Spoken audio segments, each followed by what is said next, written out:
माता जिंदाबाद कहते हैं। Happy Holi, happy Holi. ये भी होली खेलेंगे, इनका पूरा समाज भी होली खेलेगा। ऐसे ही भाईचारा देश में चले। আসসালামু আলাইকুম, আশা করি সবাই ভালো আছেন। আজকে আমরা একটা বিষয় নিয়ে কথা বলবো, সেটা হচ্ছে ভণ্ডামি। আমাদের পার্শ্ববর্তী দেশ ভারতের ভণ্ডামি নিয়ে কথা বলবো।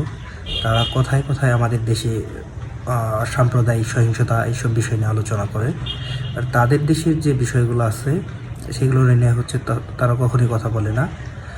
সম্প্রতি হিন্দু ধর্মাবলম্বী ভাইদের বড় ধর্মীয় উৎসব হোলি উৎসব পালিত হয়েছে, এবং আমরা কিছু ভিডিও দেখতে পেয়েছি অলরেডি। সেগুলো ভারতের কিছু মসজিদে রাস্তাঘাটে মুসল্লিদের এই হোলি নিয়ে তাদেরকে বিরক্ত করা হচ্ছে। একটা মসজিদে দেখাই গেল হোলি উৎসব উপলক্ষে কী করা হয়েছে, পুরো মসজিদটা কি ঢেকে ফেলা হয়েছে, এবং শুধু ঢেকে তারা ক্ষান্ত হয় নাই। হোলি উৎসবের দিন তারা সেই মসজিদের সামনে যে উৎসবটা পালন করছে আর কি। তাদের মতো দুনিয়াতে আর কোনো জায়গা ছিল না, সেই জায়গাতে যে তাদেরকে হোলি উৎসব পালন করতে হবে। আরেকটা বিষয় দেখলাম যে হ্যাঁ, রাস্তায় দাঁড়িয়ে থাকা এক বৃদ্ধকে তারা তার মত না থাকা সত্ত্বেও তার সাথে তারা কী করতেছে, হোলি উৎসব পালন করছে একজন, এবং সে জায়গায় একজন কী বলবো সাংবাদিক দাঁড়ায় সেটা দেখতেছে এবং এনজয় করতেছে। কত বৃদ্ধ চাচাকে হোলি লাগানোর পরে তারা আবার এমন বিষয় তুলতেছে যে হ্যাঁ, মসজিদ ভেঙে তারা হসপিটাল করবে।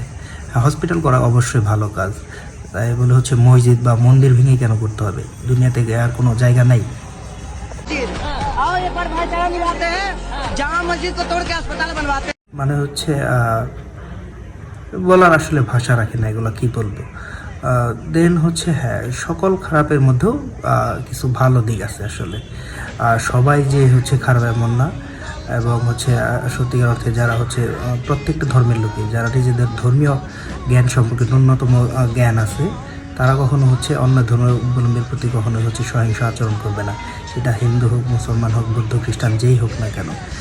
আমরা এইগুলোর পাশাপাশি দু একটা ভিডিও দেখতে পাইছি, সেগুলোতে দেখা যাচ্ছে হ্যাঁ, হিন্দু ভাইরা হোলি খেলতেছে, পাশাপাশি মুসলমানদের প্রতিও তারা রেসপেক্ট রাখতেছে, তারা তাদেরকে কোনো প্রকার বিরক্ত করতেছে না।